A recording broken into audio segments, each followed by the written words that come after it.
நம்ம Ashwin sweets and snacks export பண்றதுக்கு 7373041434 மற்றும் www.ashwinsweets.com கான்டாக்ட் பண்ணுங்க.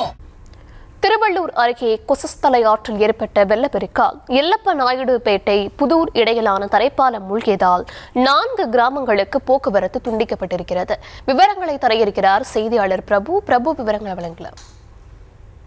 வணக்கம். கடந்த 2 நாட்களாக பெய்த கனமழையின் காரணமாக ஆந்திர மாநிலம் கிருஷ்ணாபுரம் அம்மப்பள்ளி அணையிலிருந்து நேற்றிரவு சுமார் 1500 கன அடி நீர் வீதம் உபரி நீரானது கொசஸ்தலை ஆற்றில் திறந்துவிடப்பட்டதால் திருவள்ளூர் மாவட்டம் எல்லப்பநாயுடுபேட்டை புதூர் இடையிலான கொசஸ்தலை ஆற்றின் தரைப்பாலம் மூழ்கி 4க்கும் மேற்பட்ட, அதாவது குன்னவலம், குப்பத்துப்பாளையம், புதூர், ஈர்ணாம்பாளையம் உள்ளிட்ட 4க்கும் மேற்பட்ட கிராமங்களுக்கு போக்குவரத்து முற்றிலுமாக தடைபெற்றுள்ளது.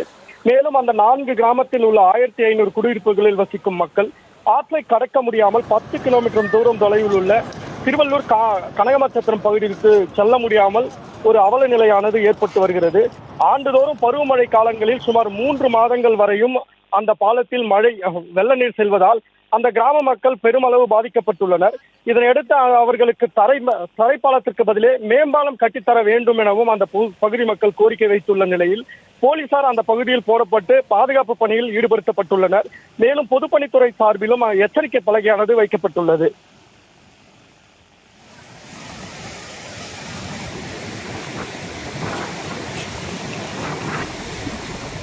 விவரங்களுக்கு நன்றி. நம்ம Ashwin sweets and snacks export பண்றதுக்கு 7373041434 மற்றும் www.ashwinsweets.com கான்டாக்ட் பண்ணுங்க.